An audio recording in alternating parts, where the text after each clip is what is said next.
Today, we're thrilled to introduce an extraordinary guest, Samantha Kaye. Samantha is a certified life coach with over 20 years' experience navigating and thriving in male dominated industries. As a supervisor in structural maintenance at JFK International Airport, she's often been the only woman in the room, leading teams of over 60 men and operating heavy machinery, all while breaking down barriers and challenging stereotypes. Samantha's mission is clear: to empower women who feel overlooked, outnumbered, and alone in these challenging environments to step into their full potential. Through her coaching, Samantha equips women to show up confidently, stop questioning their worth, and claim the success they deserve without fear of being too much. She's passionate about helping women stop letting others take credit for their work, to find their voice, and to thrive unapologetically. Join us as we dive into her journey and explore the invaluable insights she brings to women in all fields, from blue collar to white collar roles. I'm so excited to welcome Samantha to the podcast today. Welcome to I Think You're Muted, the podcast empowering professional women to step up, speak out, and be heard. I'm Dr. Stephanie Dean, and after hearing I Think You're Muted one too many times in meetings, I realized that many of us are living our lives on mute. Your voice is your most powerful tool, and in each episode, you'll not only get the strategies and stories to help you find it, but now we're diving deeper into the tools and technology that amplify your voice in today's digital-first world. Ready to turn up the volume on your impact? Let's dive in. So, thank you so much for being with us, Samantha. When I went through your website today, I saw that you described yourself as being one of the first or few women in a male-dominated field. So what inspired you to turn that experience into a mission to help others thrive? Stephanie, thank you first for having me here. I appreciate this and being able to talk to these women you're describing. I first started wanting to help these women because I understood the struggles that I had been through, the challenges that kept me from actually showing up, actually being myself, giving my best, or asking other people, meaning the men around me, to speak up. And as I noticed people coming in, because I've been in this industry for the past 2+ decades, and I see younger women coming in, and it's just a few of them, they talk to me and they tell me the things that are going on with them, how they're feeling, how they're not showing up. And I knew then that there was a need for someone, because I remember feeling frustrated, feeling like I had no one to have my back, and I looked for that. So hence, that's what helped me start to come out here and talk to different women and want to help and talk to women. Yeah, I love that. So the challenges you've outlined, like feeling the need to triple check everything or to stay quiet, that's so relatable. How did you personally overcome these pressures, or what were some of the biggest mindset shifts you had to do along the way? Honestly, I got a coach. It Yeah. all started with mindset and self-development. That's when I Hmm. first got into coaching. I was sad. I was depressed. Uh, Honestly, where it all started was I had a breakup and I was sad and I Oh. was depressed. And therapy is good, but it was nothing Hmm. like being coached Hmm. and understanding that it was my mindset that was keeping me held back and not allowing me to move Hmm. forward. Hmm. Hence, I used it because I was still sad and depressed, and I had recently gotten a promotion. I was already a supervisor, and I had gotten a promotion to a higher level. And Yeah. someone that I consider an ally was angry because I got the promotion and he didn't. Oh, So I was withdrawn. yeah. You know, honestly, I felt like I was sitting by myself all the time. I felt so alone. Hmm. So I channeled back into some of the thought work that I was doing with my coach. And I used that to help me through that experience, understanding that it was my thoughts and things are bigger inside your head than outside your head. I started journaling and understanding how I wasn't showing up for me and I was showing up more to make everyone else, or trying to be who they needed me to be. So mindset work allowed me to understand me more and Yeah. see where I wasn't loving me, where I wasn't showing up for me at the job, where Hmm. I was still trying to be everything for everyone and worrying about being liked and being loved, Hmm. Hmm. and wasn't worrying about enough love for me. I love that. Yeah, worrying about being liked and being loved seems to be a common. We've been socialized to that, right? Be the good girl, be the likable girl, be the lovable girl. Yes, It is really hard to break that mindset. it is because, like you said, society teaches us about family, depending on how you grew up, where you grew up. I know my parents Hmm. came from the South, and a lot of times being a good girl, being the person to go to as a woman, you're a nurturer, you're all the things that men depend on. So that, of course, a mother, a father would push that down, pass that down to their daughters because they want you to be a good wife, they want you to have a good husband, and these things allow you to be that, so they thought. Yeah, And you yeah. don't care about yourself. You're last on your Uh-huh. list. And I mean, one thing that has really helped me in my own relationship with my parents and some of the things that I agree with or disagree with is just remembering for the most part, they're doing the best that they can with the knowledge they had at the time. And the knowledge that they had at the time was you teach your daughters to be good girls, and that's what's going to make them successful and happy in life, whatever path that takes them. So that I feel like we know more now, and we do better now because we know more. Theoretically, we're trying to do better. We're trying to do better, but it's unfortunate Hmm. that a lot of women still haven't figured that out. They still think Right. that if they do everything to make everyone else around them happy, Hmm. ultimately they'll get it back in some way. Hmm. You know, that's the return on investment. That's what I call it. You know, Yeah, definitely. ROI. People think if they Yeah. give away their confidence, promote other people, if they love enough people, if they care for enough people, if they give enough Hmm. happiness and joy to the rest of the world, that will come back to them. And that's basically what we've been socialized. Hmm. We have been told that we unconsciously agree with over the Yeah. years. And we Yeah. still show up in that mindset where you have to remind yourself, like, hey, is this really what I want? And putting ourselves first, is it really what we Hmm. know to do? So Hmm. it's deprogramming everything that was programmed inside of our minds, how Yeah. to get it out. Hmm. You've got to put your own oxygen mask on before you put it on somebody else. Yes, you have Yeah. to. And learning to do that is it's a skill set that you have to learn. Yeah. It's counterintuitive to everything we have been taught, Yes, for sure. yes. So, what you speak to, I think, is a lot of needing to overcome this need for external validation.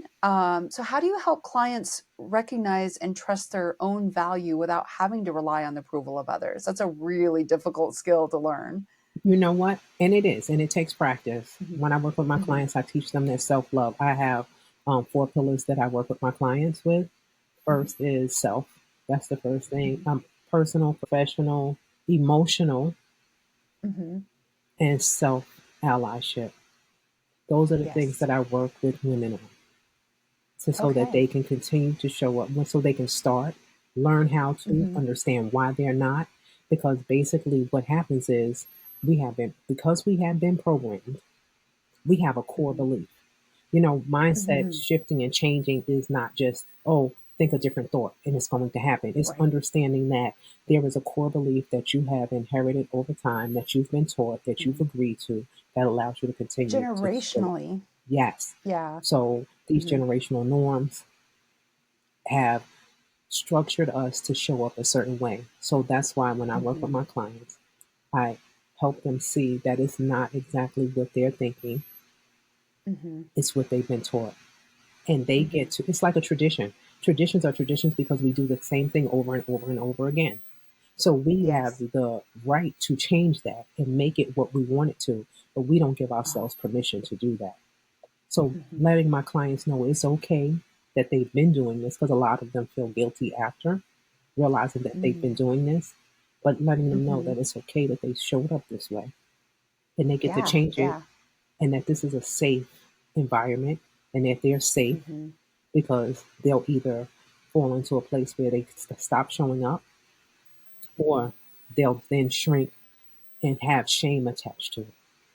So this Oh, is how, interesting. yes, I work with my clients.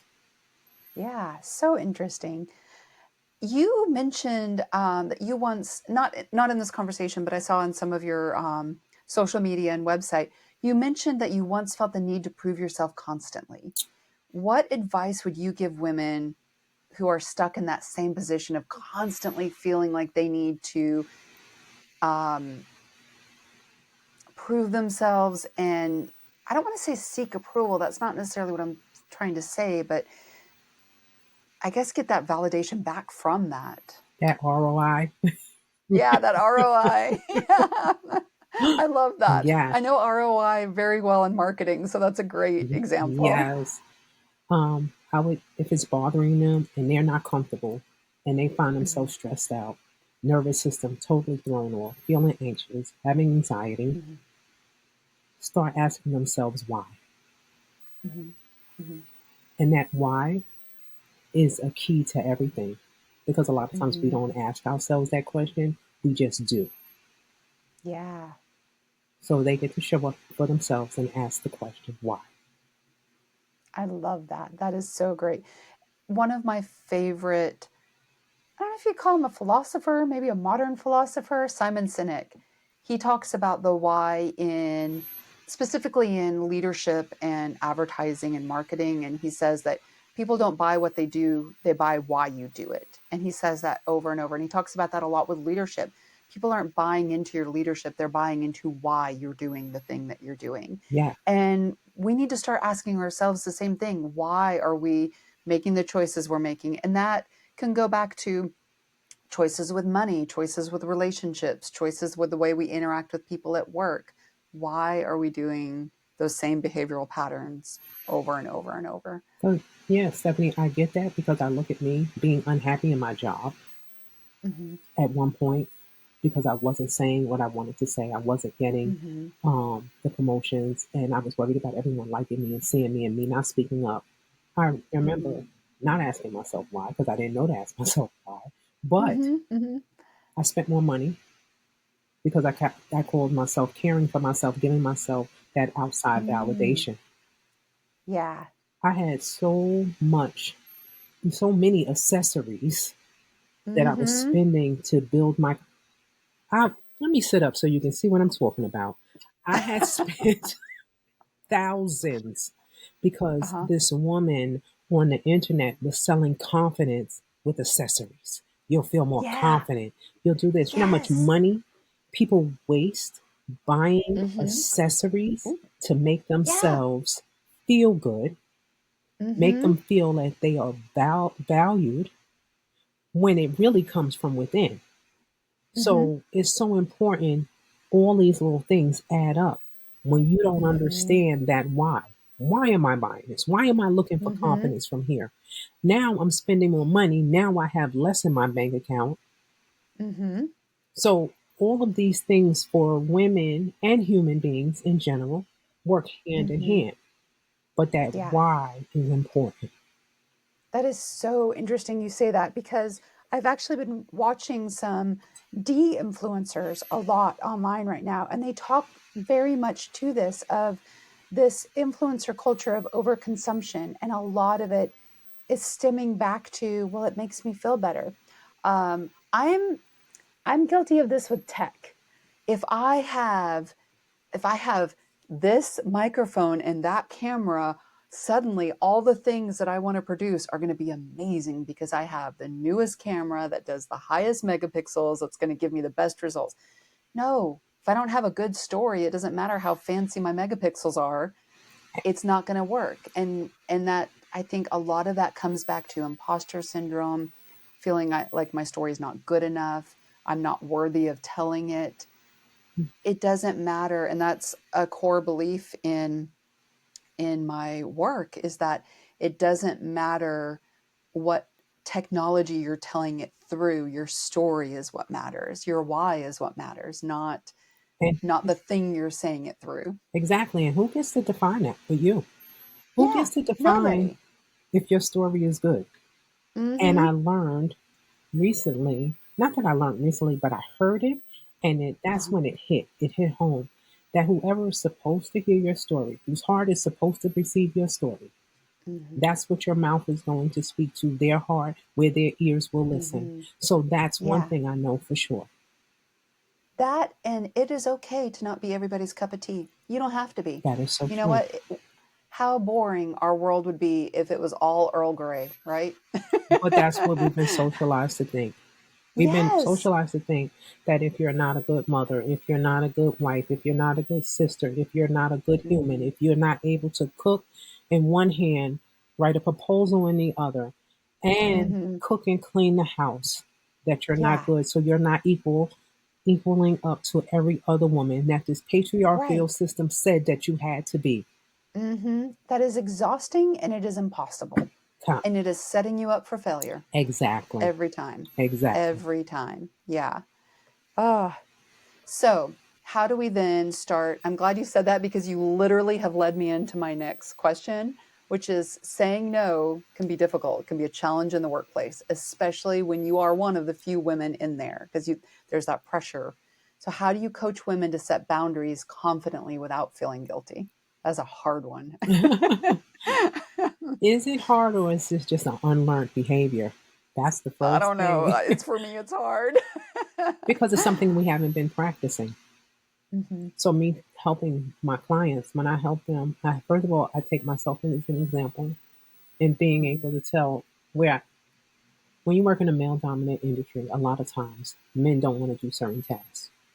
They Hmm. think that's what you're there Hmm. for. They think you're there to be their Yeah. clerk. I'm Hmm. not. First of Hmm. all, I'm a boss. Hmm.